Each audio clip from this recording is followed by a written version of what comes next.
por que, na sua visão, então, a Bíblia se apresentaria como algo especial em relação à visão budista?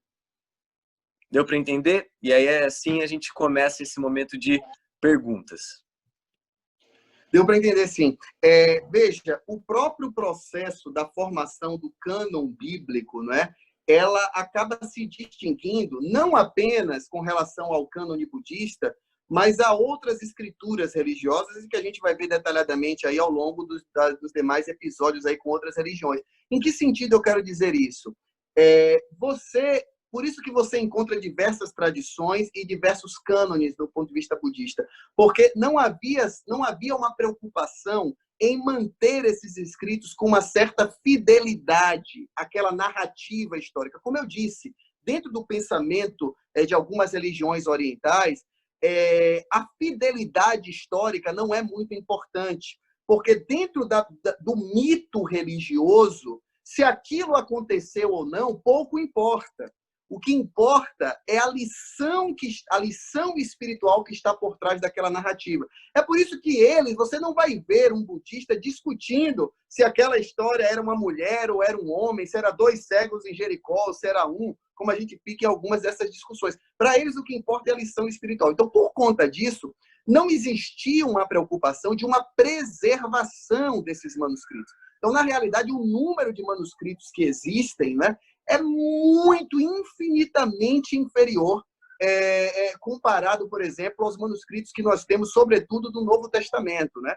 E nós temos, por exemplo, no que tange ao Antigo Testamento, aí, o famoso manuscritos de Qumran, né? Ou conhecido também como manuscritos do Mar Morto, onde você, através da ciência da crítica textual, você consegue, de fato, comparar, né, manuscritos para tentar reconstruir ou resgatar o texto mais próximo ao texto autógrafo, que é como nós chamamos, né, do ponto de vista técnico em crítica textual, ao autógrafo, que não necessariamente é o original. Quando a gente fala de original em crítica textual, na verdade, o original são as cópias desse autógrafo, né? São as cópias mais antigas, né? Então, nós temos essas cópias mais antigas, mas nós não temos nenhum autógrafo sequer. Ou seja, ninguém tem o Evangelho escrito pela mão de Mateus, né? Ninguém tem o livro de Gênesis escrito pela mão de Moisés. Não existe isso.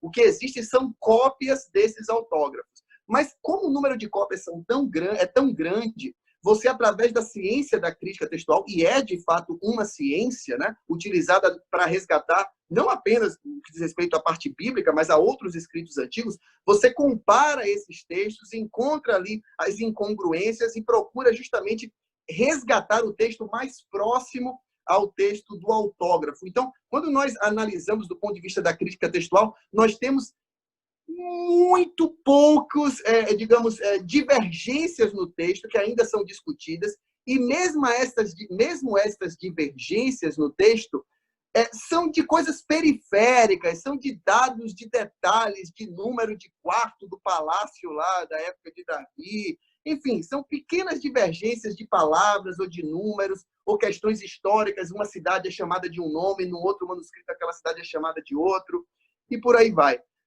No entanto, você não vê essa veracidade histórica no cânone budista. Portanto, a própria historicidade com relação à experiência do Buda, ela, de certa forma, é questionada ainda por alguns estudiosos. Assim como a historicidade de Jesus, até poucos anos atrás, ainda era questionada. Qualquer pesquisador hoje que se preze sabe que, do ponto de vista histórico, não há como negar a historicidade da pessoa de Jesus de Nazaré. Ponto. Independente de questões religiosas ou teológicas. No que diz respeito a Buda, a escassez de materiais não nos permite afirmar com essa mesma certeza. Então, é possível que existiu um príncipe chamado Siddhartha Gautama que viveu uma experiência, talvez não exatamente desse jeito, mas semelhante. É possível, mas não há uma garantia. Então, nesse sentido, do ponto de vista escriturístico, sem dúvida, a confiabilidade das escrituras, tal qual nós temos registradas na Bíblia, quando comparada à Tripitaka, da tradição Theravada, ou aos demais textos de Bodhisattvas, da tradição Mahayana, ou ao cânone tibetano, Vajrayana, obviamente, a discrepância, digamos, em termos de confiabilidade é muito grande. Então, sem dúvida que, do ponto de vista da fidedignidade histórica e da certeza da transmissão do texto, sem dúvida, a Bíblia, nesse sentido, é indiscutivelmente mais confiável e superior nesse aspecto.